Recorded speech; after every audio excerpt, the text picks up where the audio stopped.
Bonjour, ici Dinosaure. J'ai acheté quelques disques. C'était pour faire des petits tests, mais en même temps vous montrer comment que ça fonctionne, parce qu'il y a beaucoup des personnes qui sont très bons en informatique, mais sur le côté matériel, pour monter un ordinateur ou pour ajouter des périphéries dans un ordinateur, c'est, qu'on pourrait dire, le gros zéro. Parce que c'est pas des maniaques de l'informatique comme tels qui veulent tout défaire puis tout remonter. C'est juste utiliser un ordinateur. Puis, ou pour des débutants, des jeunes qui commencent en informatique. Je vais mettre un disque à l'intérieur, ici. OK. Mais ce disque est neuf. Regardez, ça vient de s'activer. Il est complètement neuf, ce disque-là. C'est la même chose que... Là, il est branché à USB avec une station d'accueil. Mais c'est la même chose qui se produirait si vous le brancherez en SATA à l'intérieur de votre ordinateur. Regardez, le disque, il n'est pas là. Le disque, il n'est pas là. Il n'est pas reconnu directement par Windows. Windows ne peut pas l'identifier pour une seule raison.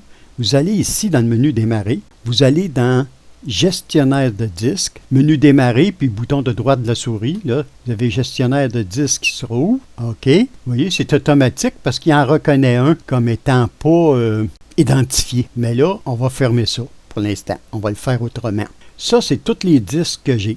Regardez. Ils sont tous identifiés, ils sont tous en bleu.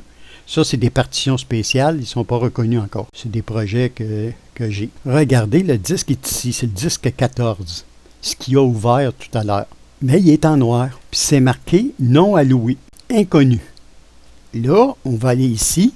Là, nouveau volume 5. Moi, je vais aller là. À nouveau module, on va aller ici. Suivant. Là, je veux allouer tout le disque dur. OK. La lettre, on peut choisir la lettre qu'on veut. On va la laisser à S. Puis on va enlever ici, attribuer une lettre, ça c'est sûr. Non, et ça, autant que possible, ne touchez pas à ça ici. C'est là qu'on va y dire soit XFAT ou NTFS. On va le laisser à NTFS. Taille des unités d'allocation. On peut choisir la taille, mais laissez-les par défaut. Normalement, le système... le programme choisit le bon. Admettons qu'il aurait choisi, je vais vous donner un petit exemple. Admettons ici qu'il aurait choisi 64K, mais c'est un disque de 512 Go, ça. Peut-être que si j'aurais mis un disque de 4 Tera, il aurait choisi 512 ou 1 meg. Le programme choisit le meilleur par défaut, selon la grosseur de votre disque. Effectuez un formatage rapide. Pour les besoins de la vidéo, pour pas que ce soit trop long, on va le laisser à formatage rapide. Mais la première fois, moi, que j'utilise un disque qui est neuf, je ne choisis jamais le formatage rapide. Pour le premier formatage, quand on est rendu à cette étape-là. Pour une simple raison, c'est que si vous choisissez le formatage rapide, il saute certaines étapes. Mais il n'y a rien qui vous garantit après que ça va être correct. Si le disque est défectueux, vous risqueriez d'avoir des problèmes. Peu importe ce que les experts disent, non, vous ne choisissez jamais le formatage rapide pour un disque que vous formatez pour la première fois. À moins que vous installiez un NAS, puis là, vous pouvez toujours faire ça. Parce qu'avec un NAS, vous avez des 4, 5, 8 disques, 10 disques. Si vous ne choisissez pas le formatage rapide, ça risquerait de vous prendre une semaine ou deux avant que ça soit fini. C'est assez long. Mais moi, quand j'utilise un disque pour la première fois, je ne fais pas de formatage rapide. Après, oui. Si je veux le reformater plus tard, là, je choisis un formatage rapide. Puis là, je vais lui dire terminé. Regardez, formatage. Là, il a formaté. Le formatage est fini. Là, il vous rouvre le répertoire. Je vais aller ici, je vais lui dire coller, parce que j'avais déjà mis des données à l'intérieur. J'avais déjà sélectionné des fichiers pour sauver du temps. J'ai quelques fichiers, c'est des MP4. Puis si vous remarquez bien, le disque S, il est ici.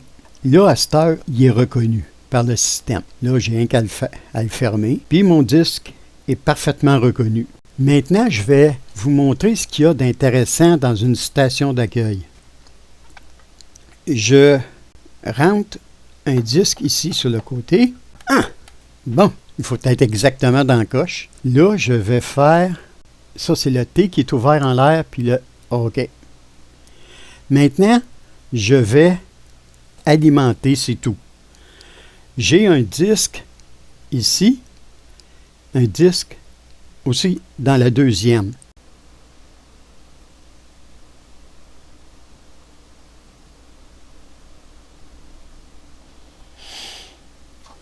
La petite lumière clignote. Il est en train de faire son clone sans être connecté. Le disque, le câble USB n'est pas connecté. Je m'en sers juste pour cloner un disque d'un côté à l'autre. Il faut absolument que le disque qu'on veut cloner soit ici à gauche. La copie va être à droite. On ne peut pas faire l'inverse. Mettre les données ici, copier, non, on ne peut pas faire ça.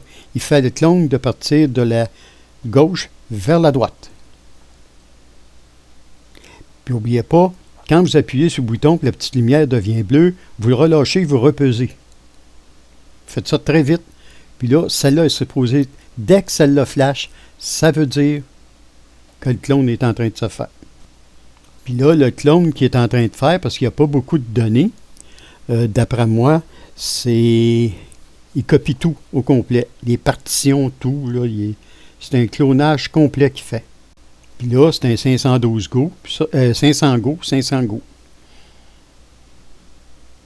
Parce que ça fait très longtemps qu'il est en train de faire son clone. Il devrait avoir fini de copier les données. Ça veut dire qu'il est en train de copier toutes les partitions, le formatage, tout ça. Je vais faire un autre test dans une prochaine vidéo.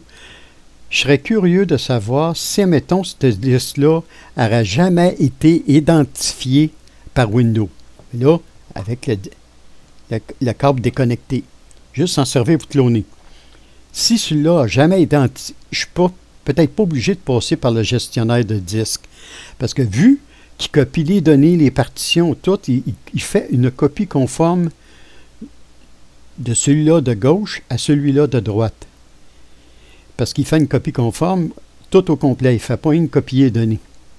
Parce que ça fait trop longtemps qu'il fonctionne, puis il n'y avait pas beaucoup de données dessus. Je pense qu'il y avait tout juste un Go de données dessus. Puis ça fait très longtemps qu'il fonctionne. Ça fait qu'il copie tout. C'est une copie identique. Puis dès qu'il y a un certain pourcentage qui va être fini, c'est supposé d'être l'autre qui va s'allumer. Et vous voyez, les deux lumières ici sont allumées, c'est parce qu'il y a deux disques.